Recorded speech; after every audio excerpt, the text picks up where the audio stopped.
Kia ora, and welcome to Who's Who, in conversation with community champions. My name is Priti Garude, and I'm the host of this show. Who's Who is a collaboration between Communities Action Trust and Apna Network NZ, where we talk to community champions and frontline leaders of the effect of COVID-19 on their diverse communities. Today with us, we've got Anne Uma George, who's the coordinator of the Punga Tamil Community Education. Welcome to the show. Thank you, Priti. Nice to meet you. Nice to meet you as well. And thank you so much for joining us on the show. So just to start off the conversation, I want to understand about the Punga Tamil Community Education and what is the work that you do with the... Okay, Priti. It was started by our elders in 2003. It's a platform for the families to come and meet and get support and things like that. So we actually started with the play group with the support of Ministry of Education. Then the families come there because play group is run by the parents. So they all come there and do it. Then we extended to the younger children to come and learn Tamil language and the culture. Then we had a youth program. Then we didn't stop there. We extended to the elders, to the families too. So we do different programs time to time for the elderly people, different workshops. From different organizations, they come and present the workshop and all. But every Sunday, our community group used to meet mainly for children from play group to as they learn the language. So they come every Sunday. Yeah. And also we have other projects like we do numeracy literacy support for children. It's a bridging education. We have part of our language. We run the bridging program so that children they learn outside of the world what is happening and general knowledge, like if election is happening, children will learn about that. So with the current affairs and all, but that we run in English because their school is English. So we sort of, it's mostly settling things for children and families. So they come and enjoy there. And we time to time we run well-being classes for that is we felt important because here families are nuclear. A lot of people, they don't have their extended families.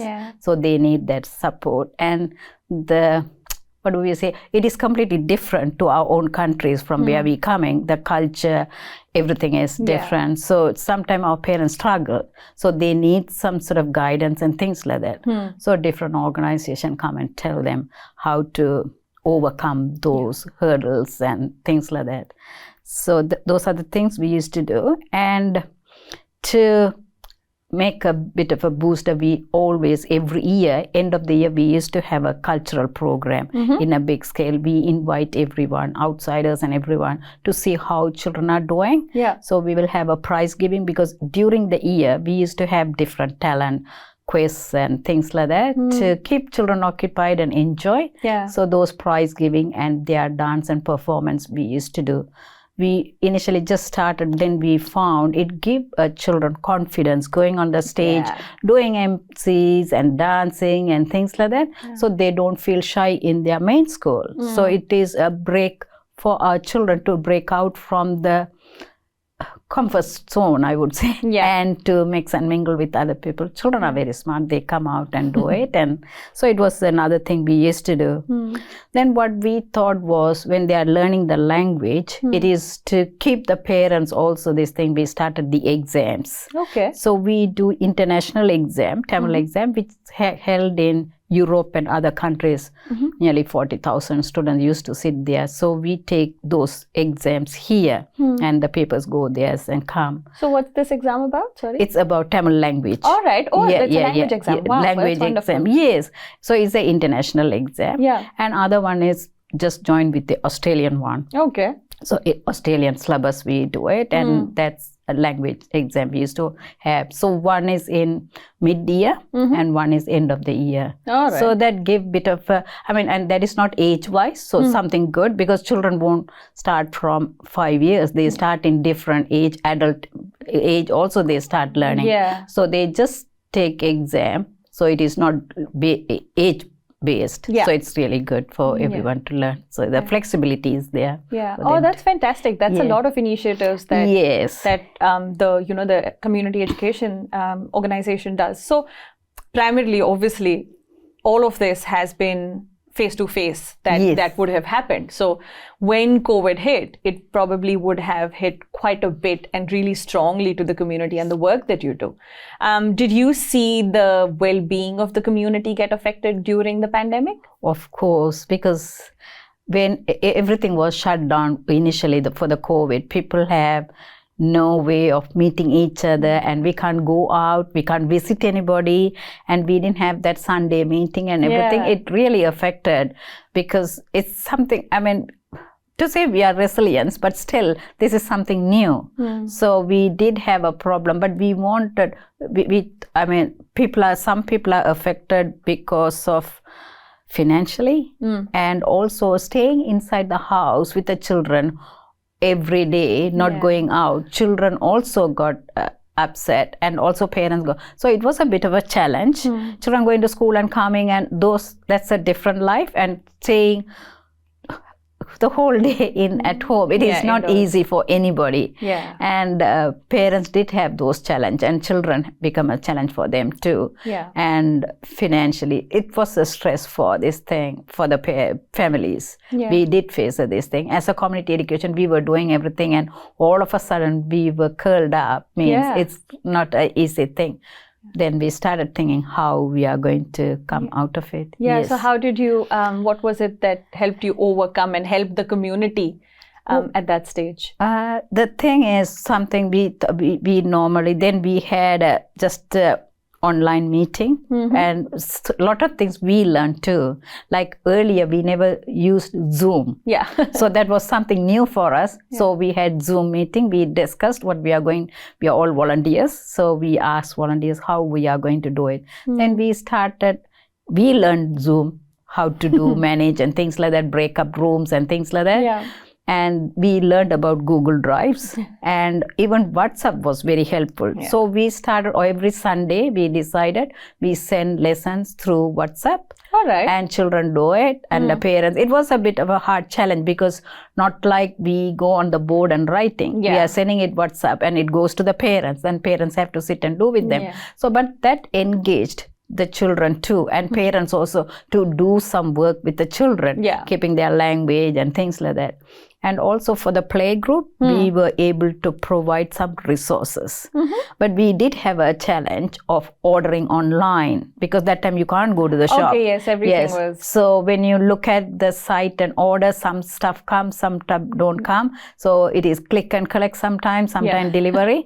Then we collected, sometimes the items are not there, not like going to the shop and buying, but we did buy. I mean, we were able to collect things. At the same time, Ministry of Education also gave us some supplies for the play group. So we put everything in a bags and for all the families, and we assigned one of our community member to home delivery. Okay. So they went to each houses and delivered that. So then, as a part of this play group, so as a part of that package, what all did you have?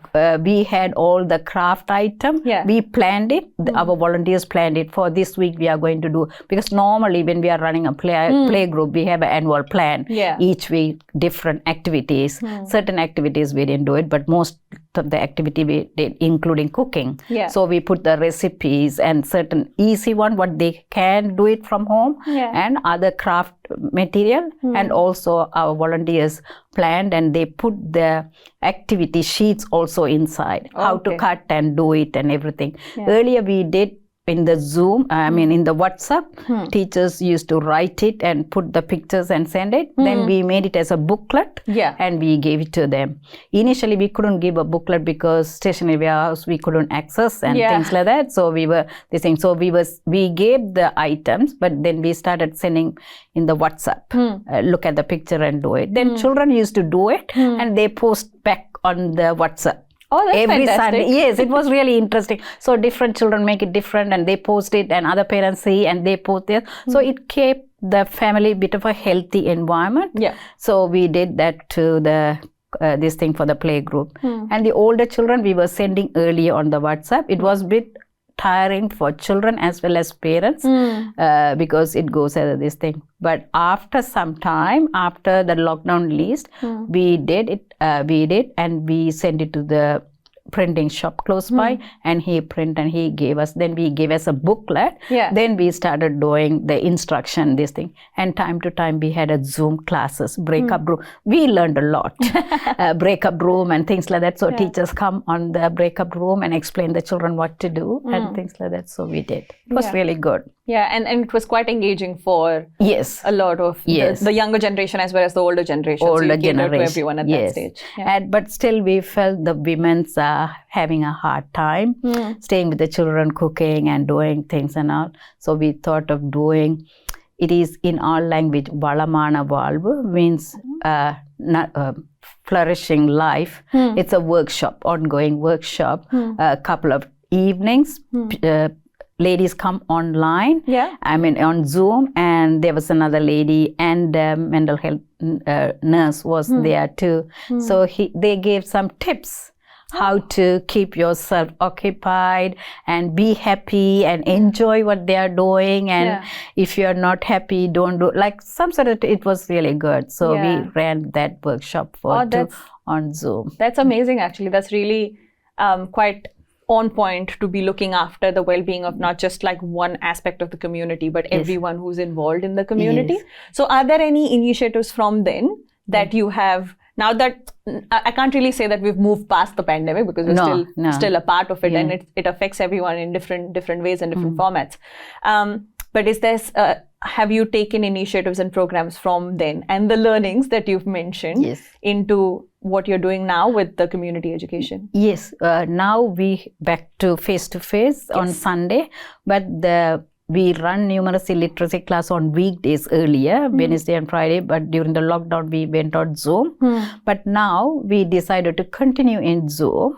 The thing is, because those days when we were doing face-to-face in Mount Roskill, people in far away from Manuvera and all, they find it difficult to come to the venue because it's far away after work, it's traffic and everything, and it is everybody's time going there and coming up and down. So we thought we will continue in Zoom, and we were able to include more children from different far away from and all. So they are coming on Zoom. But what we are doing is online learning is not easy, either not for the teachers as well as for the children. So what we are doing now is we are planning for a term and printing as a booklet and give it to them, and we explain in the class, they do it, and time to time we collect everything, we check with them, then overall we wanted to see what they are doing. Children are children, so we have to look, so we collect and we correct, and it's a bit of a work for the volunteers, but still we were able to do, and everyone is enjoying. Oh, fantastic. Thank you so much for joining us today. And I think it's one of the main reasons why we wanted to sort of do this show was to obviously highlight the different the impact of the pandemic on different communities, but also what was it that we did before that has changed throughout the pandemic. Like we mentioned earlier, you know, the resilience, children have a lot of resilience, and they help us change the way that we work. And I guess that's one of the things that's happened within the community education as well. It was really good, and we were able to do a lot of things with the agency support too. I have to mention that, because through MSD connection we got face masks. So we were able to give it to all the families and things like that, because some people travel on the bus and they all need it now. I mean, face masks. So that was something we were able to give it to them. And also there was a system where if your house is under COVID, you can call and you get food supplies and things like that. So those are the things we came to know, because we are within the community doing all this. We were able to arrange that to the families. So it was something good.